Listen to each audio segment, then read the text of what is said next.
বিভাগৰ দ্বাৰা আবণ্টিত সহযোগিতা আগবঢ়াই এইখনক জনাবৰ কাৰণে অহা পৰহিৰ পৰা মাননীয় মুখ্যমন্ত্ৰীয়ে নিযুত মইনা আঁচনিখন শুভাৰম্ভ কৰিব। নিৰ্বাচনৰ সময়তে মুখ্যমন্ত্ৰীয়ে প্ৰতিশ্ৰুতি দিছিল যে মেট্ৰিক পাছ কৰি হায়াৰ ছেকেণ্ডেৰীত এডমিশ্যন লোৱা সকলো ছোৱালীয়ে, অবিবাহিত ছোৱালী, বিবাহিত নহয়, সকলো অবিবাহিত ছোৱালীয়ে মাহে 1000 টকাকৈ 10 মাহৰ কাৰণে 10,000 টকা তেওঁলোকে শিক্ষা অনুদান হিচাপে লাভ কৰিব। হায়াৰ ছেকেণ্ডেৰী পাছ কৰি ডিগ্ৰীত এডমিশ্যন লোৱাসকলে, আকৌ কৈছোঁ ছোৱালী, বোৱাৰী নহয়, তেওঁলোকে 1250 টকাকৈ লাভ কৰিব। একেধৰণে ডিগ্ৰী পাছ কৰি পষ্ট গ্ৰেজুৱেট, তেতিয়া বিয়াৰ বয়স হৈ যায়, গতিকে পষ্ট গ্ৰেজুৱেট পঢ়া ছোৱালী বা বিবাহিত মহিলা তেওঁলোকেও 2500 টকাকৈ মাহে তেওঁলোকে 10টা মাহৰ কাৰণে বিত্তীয় অনুদান লাভ কৰিব। বাল্য বিবাহ আৰু সোনকালে কম বয়সত বিয়া হোৱা এই প্ৰৱণতা প্ৰতিৰোধ কৰাৰ কাৰণে এই আঁচনিখন গ্ৰহণ কৰা হৈছে। আঁচনি ক্ষেত্ৰখিনিৰ ক্ষেত্ৰত আমি ভেঞ্চাৰ যি ছিনিয়ৰ ছেকেণ্ডেৰী স্কুল আছে বা ভেঞ্চাৰ মহাবিদ্যালয় আছে তেওঁলোককো সামৰি লৈছোঁ। অসম চৰকাৰে আৰু স্বায়ত্তশাসিত পৰিষদে দুয়োটাই মিলিয়ে কৰিব লাগিব, কাৰণ গোটেই প্ৰকল্পটোত প্ৰায় 40 কোটিমান টকা ব্যয় হ'ব। সদ্যহতে তেওঁলোকৰ প্ৰশাসনিক ভৱন নিৰ্মাণৰ কাৰণে অসম চৰকাৰে 5 কোটি টকা আবণ্টন দিছে। নিযুত মইনাৰ কথা কোৱা হৈছে। নিযুত মইনা 1995 চনত গঠন হৈছিল আৰু 2013 চনত প্ৰথম ইয়াৰ নিৰ্বাচন অনুষ্ঠিত হৈ তেতিয়াৰে পৰা সুন্দৰভাৱে চলি আছে। মাননীয় মুখ্যমন্ত্ৰী মহোদয়ে স্বায়ত্তশাসিত পৰিষদক এটা উন্নয়নৰ ধ্বজাবাহী এজেঞ্চি হিচাপে গঢ়ি তোলাৰ কাৰণে আহ্বান জনাইছে আৰু তাৰ কাৰণে আজি মই গোগামুখৰ চুমনি গাঁৱত MSCৰ এটা স্থায়ী সচিবালয় ভৱনৰ প্ৰথম যিটো খুঁটা ৰোপণ, মিচিং ভাষাত ডিংগত বুলি কৈছে, সেই ডিংগত কাৰ্যসূচী অংশগ্ৰহণ কৰিছোঁ। ৰাইজে 217 বিঘা মাটি দান কৰিছে, গতিকে এটা বৃহৎ কেম্পাছ হ'ব, বিভিন্ন এক্টিভিটিজৰ ইয়াত সা সুবিধা থাকিব। অঞ্চলটোৰ বহু প্ৰয়োজনীয়তা এই স্থায়ী সচিবালয়টোৱে পূৰণ কৰিব বুলি মই আশা ৰাখিছোঁ। কাৰ্যালয় সচিবালয় নোহোৱাৰ কাৰণে কাম কাজ কৰাত যথেষ্ট অসুবিধাৰ সন্মুখীন হৈ আহিছে।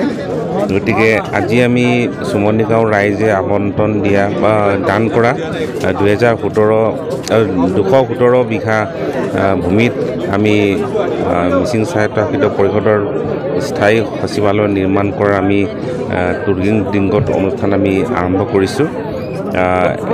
এই সচিবালয় নিৰ্মাণ কৰাৰ কাৰণে অসম চৰকাৰে ইতিমধ্যে 5 কোটি টকা আবণ্টন দিছে আৰু প্ৰথম পৰ্যায়ত আমি যিটো গ্ৰাউণ্ড ফ্ল'ৰখিনি এই টকাৰে আমি সম্পূৰ্ণ কৰিব পাৰিম আমাৰ যিটো প্লেন এণ্ড এষ্টিমেট মতে। আৰু প্ৰথম যিটো আমাৰ ফ্ল'ৰ আৰু ছেকেণ্ড ফ্ল'ৰ আমাৰ প্লেনিং ইতিমধ্যে কৰা হৈছে আৰু কিছু পুঁজি আমি মিচিং স্বায়ত্তশাসিত পৰিষদৰ যি নিজা পুঁজিৰ পৰা আমি খৰচ কৰিম আৰু মুখ্যমন্ত্ৰী ডাঙৰীয়াই এই ভৱনটি নিৰ্মাণ কৰাৰ কাৰণে ইতিমধ্যে প্ৰস্তুতি দিছে। আৰু গোটেই কেম্পাছটোত আমি যিবিলাক আমি স্থায়ী, যেনেকৈ আমাৰ EMS হোষ্টেল আছে, আমাৰ সাধাৰণ সদস্যসকলৰ, কাৰ্যবাহী সদস্যসকলৰ ঘৰ নিৰ্মাণ কৰা হ'ব, এটা গেষ্ট হাউচ নিৰ্মাণ কৰা হ'ব, ইয়াত এটা স্থায়ী এটা স্পৰ্টছ গ্ৰাউণ্ড, প্লেগ্ৰাউণ্ড নিৰ্মাণ কৰা হ'ব। এইটো বাহিৰৰ আমাৰ খেলুৱৈসকলেও এইটো ব্যৱহাৰ কৰিব পাৰিব। এটা ষ্টেডিয়াম নিৰ্মাণ ইনডোৰ ষ্টেডিয়াম, যিটো গোৱামুখত এটা ডাঙৰ এটা অভাৱ হৈ আছে। আমাৰ খেলুৱৈসকলে বাৰে বাৰে আমাক অনুৰোধ জনাই আহিছে আৰু সেইকাৰণে এটা ইনডোৰ ষ্টেডিয়াম হ'ব আৰু এটা শ্বপিং কমপ্লেক্স হ'ব। এই শ্বপিং কমপ্লেক্সটোক বাহিৰা গ্ৰাহকেও আহি তেওঁলোকে ইয়াতে তেওঁলোকে আহিব পাৰে, বজাৰ কৰিব পাৰিব।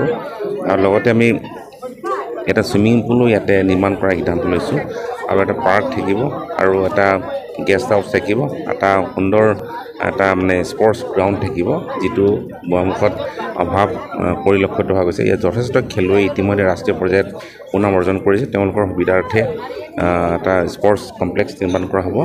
আৰু এইখিনি পৰিকল্পনালৈ আমি এই কাম আৰম্ভ কৰিছোঁ।